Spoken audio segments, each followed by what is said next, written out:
नमस्कार दोस्तों।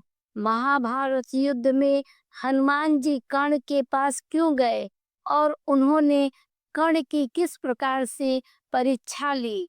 महाभारत का युद्ध अपने चरम पर था। दिन प्रतिदिन हजारों की संख्या में सैनिक मारे जा रहे थे। युद्ध की भूमि वीरों के रक्त से लाल हो चुकी थी और तब वो दिन आया जो इस युद्ध को उसके निर्णायक मोड़ पर ले जाने वाला था। महाभारत युद्ध का 18वां दिन, जब कर्ण और अर्जुन के बीच घनघोर युद्ध होने वाला था।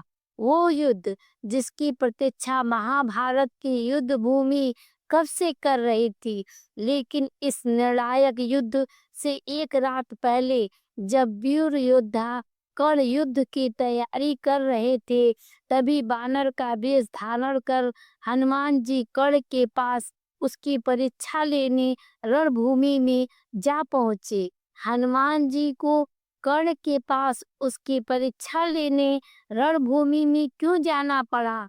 महाभारत युद्ध का 17वां दिन समाप्त हो गया था। अर्जुन और कर्ण के बीच घनघोर युद्ध हुआ, जिसमें कर्ण ने अर्जुन को जीवन दान दिया। कर्ण के पराक्रम को देखकर हनुमान जी, जो अर्जुन के रथ पर स्वयं ध्वज के रूप में विराजमान थे, बहुत प्रसन्न हुए। वह भगवान श्री कृष्ण के पास पहुंचे और उनसे हाथ जोड़कर बोले, प्रभु, आज युद्ध भूमि में मैंने कर्ण के अद्भुत पराक्रम को देखा। वह आज युद्ध भूमि में किसी के रोके नहीं रुक रहा था। मैं कर्ण से अत्यंत प्रभावित हूँ। हे प्रभु, मैंने युद्ध भूमि में उसके पराक्रम को देखा, परंतु अब मैं उसके मनोबल की परीक्षा लेना चाहता हूँ। भगवान श्री कृष्ण ने मुस्कुराते हुए उन्हें कर्ण की परीक्षा लेने की अनुमति दे दी। हनुमान जी ने एक वृद्ध बानर का वेश धारण किया और वे उस वीर की परीक्षा लेने जा पहुंचे, जो इस महाभारत का सबसे बड़ा योद्धा था। रात्रि का समय था।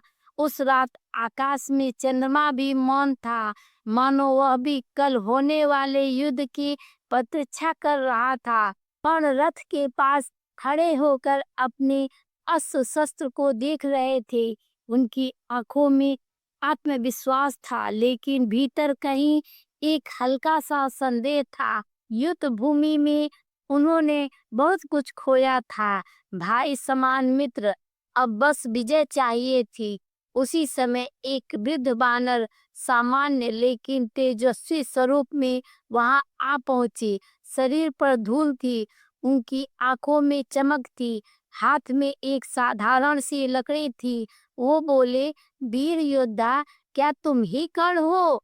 दानवीर कर्ण ने सर झुकाया। हाँ वृद्ध, मैं ही कर्ण हूँ, बताइए क्या सेवा करूं?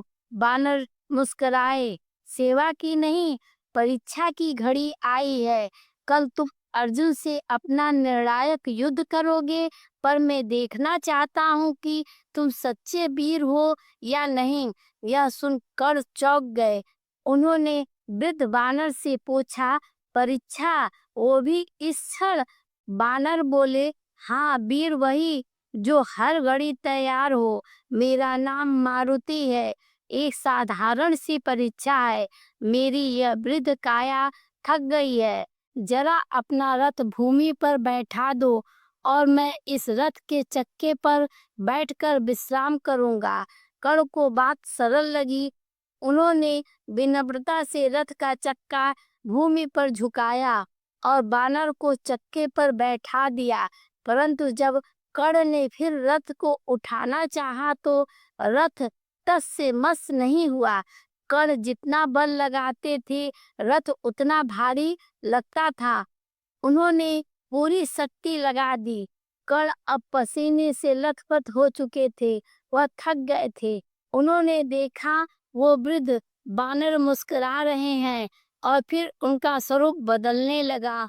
उनकी काया विशाल होने लगी, मुठ्ठियां वज्र जैसी, पूंछ आकाश तक उठी, आंखों से तेज निकलने लगा। कर्ण आश्चर्यचकित रह गए, क्योंकि उनके सामने खड़े थे महाबली हनुमान। कर्ण ने विस्मित होकर हाथ जोड़कर, प्रभु यह क्या लीला थी? हनुमान जी बोले, कर्ण मैं तेरा मनोबल देखने आया था। यह युद्ध केवल अस्त्रों से नहीं, आत्मबल से भी जीता जाएगा। आज तू हार गया क्योंकि तेरे भीतर संदेह है, अपने अस्त्रों पर, अपने भाग्य पर, अपने धर्म पर। कर्ण ने सिर झुकाया, लेकिन मैं तो सदा धर्म के लिए ही लड़ा, फिर भी मेरी निष्ठा पर प्रश्न क्यों? हनुमान जी का स्वर गंभीर हुआ। तू वीर है, इसमें संदेह नहीं है, पर तू अधर्म के साथ खड़ा है। तेरा बल भी तुझसे विमुख हो गया है।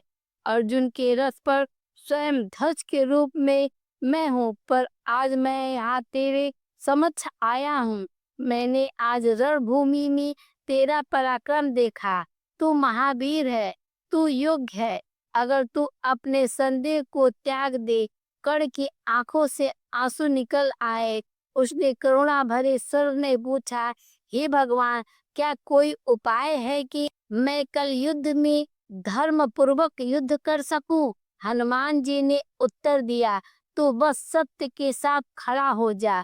युद्ध तुझे चुन चुका है। अब तुझे यह सिद्ध करना है कि वीरता, दान और धर्म तीनों एक योद्धा में एक साथ हो सकते हैं। इतना कहकर हनुमान जी अदृश्य हो गए, परंतु कर्ण के भीतर कुछ बदल चुका था। उसका सिर ऊंचा था, आंखों में संदेह नहीं, बल्कि एक अद्भुत शांति थी। अगली सुबह जब कर्ण और अर्जुन आमने सामने आए तो कर्ण शांत था। उसकी आंखों में कोई घृणा नहीं थी, केवल वीरता की ज्योति थी। वह जानता था कि परिणाम जो भी हो, अब वह सच्चे धर्म से लड़ेगा। और जब उसका रथ फिर भूमि में धंसा और उसने शस्त्र उठाने से पहले सूर्य को देखा, तो मानो हनुमान जी की बाड़ी फिर गूंज उठी। वीर वही जो धर्म से डिगे नहीं, मृत्यु आए या विजय, संकल्प अटल हो। यह कहानी हमें यह सिखाती है कि बाहरी बल जितना भी हो, आत्मबल और धर्म के बिना वह अधूरा है। हनुमान जी जैसे देव भी केवल उसी की सहायता करते हैं जो भीतर से सच्चा हो, जो धर्म और सच्चाई के साथ हर जगह खड़ा हो, वह हर जगह विजय प्राप्त करता है। दोस्तों, उम्मीद है यह वीडियो आपको पसंद आई होगी। याद रखें, आपकी छोटी सी मदद हमारे लिए बहुत मायने रखती है।